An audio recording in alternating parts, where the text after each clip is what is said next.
আয় আল্লাহ, দোয়া কবুলের একটা মুহূর্তে তোমার আলিশান দরবারে ভিক্ষুকের ন্যায় দুই হাত তুললাম। আয় আল্লাহ,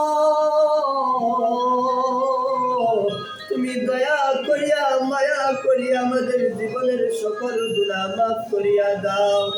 আয় আল্লাহ, আমরা তো গুনাহ করতে ভালোবাসি মালিক, তুমি তো ক্ষমা করতে ভালোবাসো। আয় আল্লাহ, সারাদিন রোজা রাখিয়া আয় আল্লাহ ইফতারের আগ মুহূর্তে তোমার দরবারে দুইখানা হাত তুললাম। আয় আল্লাহ, তুমি এতগুলা রোজাদারের দিকে তাকাইয়া আয় আল্লাহ তোমার প্রিয় বান্দাদের দিকে তাকাইয়া আয় আল্লাহ আমাদের জীবনে